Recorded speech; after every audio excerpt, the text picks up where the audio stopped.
BTH channel में आपका स्वागत है। 18 जून 2020 हरियाणा के टोहाना शहर में एक कांप देने वाली घटना घटी। अशोक ने गुस्से में आकर अपने ही भाई दीपक की जान ले ली। दीपक डिसेबल्ड था, वो बच नहीं पाया। अशोक की क्रूरता की कोई सीमा नहीं थी। उसने सिर्फ अपने भाई का कत्ल नहीं किया, उसने उसका सर काट दिया। कटा हुआ सर लेकर अशोक वहां से चला गया। पीछे छूट गया एक टूटा हुआ परिवार, एक सदमे में डूबा समाज। ये अचानक गुस्से का नतीजा नहीं था, ये सोची समझी एकदम कोल्ड ब्लडेड मर्डर थी। जलन से भरे अशोक ने यह भयानक काम किया था। उसका दिल ईर्ष्या और लालच से भरा था। अपने ही खून के लिए प्यार खत्म हो गया था। यह सिर्फ एक क्राइम नहीं था, यह सबसे पवित्र रिश्ते, परिवार के रिश्ते का धोखा था। इस त्रासदी के बीज सालों पहले बोए गए थे। उनकी मां ने शायद अशोक के अंधेरे को भांपते हुए अपनी प्रॉपर्टी दीपक के नाम कर दी थी। यह उस भयानक दिन से 10 साल पहले की बात है। 10 साल तक अशोक के मन में जलन रही। 10 साल तक उसने साजिश रची। उसका गुस्सा बढ़ता गया। लालच ने उसकी आत्मा में जड़ें जमा ली। उसने अपने भाई को अपना खून नहीं बल्कि एक रुकावट समझा। उस चीज की रुकावट जिसे वो अपना हीकू समझता था। प्रॉपर्टी जो सिक्योरिटी का प्रतीक मानी जाती है, विनाश का हथियार बन गई। इसने अशोक के दिमाग को घुमा दिया। उसे दीपक के साथ अपने अनमोल रिश्ते से अंधा कर दिया। उसने सिर्फ वही देखा जो उसे लगता था कि उसका हिक्कू है।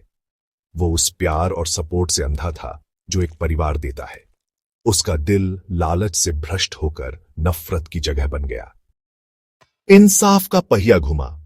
अशोक की बहन सुषमा देवी अपने मारे गए भाई की आवाज बनी। उसने अपने ही खून के खिलाफ कंप्लेंट दर्ज कराई। सबूत साफ थे।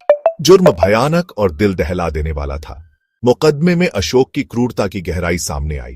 कोर्टरूम एक परिवार के दर्द, समाज के गुस्से का मंच बन गया। जज दीपक अग्रवाल ने फैसला सुनाया। अशोक को मौत की सजा सुनाई गई।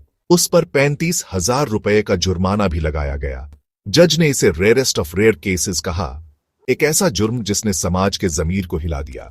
इंसाफ हुआ, लेकिन क्या यह कभी दिए गए जख्मों को भर सकता है? क्या ये कभी उस भाई, उस बेटे को वापस ला सकता है जो लालच के एक बेवकूफी भरे काम का शिकार हो गया? टोहाना की यह त्रासदी एक कठोर याद दिलाती है। ये इंसानी नेचर के काले पहलू को उजागर करती है।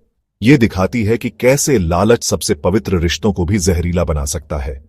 अशोक के कामों ने एक परिवार को बर्बाद कर दिया। वो अपने किए की सजा भुगत रहा है। अकेला, गिल्ट और पछतावे से भरा, वो अपने अंतिम समय का इंतजार कर रहा है। ये कहानी सिर्फ कत्ल की नहीं है, ये वैल्यूज के खत्म होने की कहानी है। ये कहानी है कि कैसे मटेरियलिस्टिक डिजायर्स की चाह हमें बर्बाद कर सकती है। ये समझ, एम्पैथी और परिवार को सबसे ऊपर रखने की एक रिक्वेस्ट है। इस त्रासदी को एक सबक बनने दें। ये हमें याद दिलाए कि लालच सिर्फ बर्बादी की ओर ले जा सकता है। हम प्यार, दया और परिवार को चुनें। हम नफरत और हिंसा के साइकिल को तोड़ें।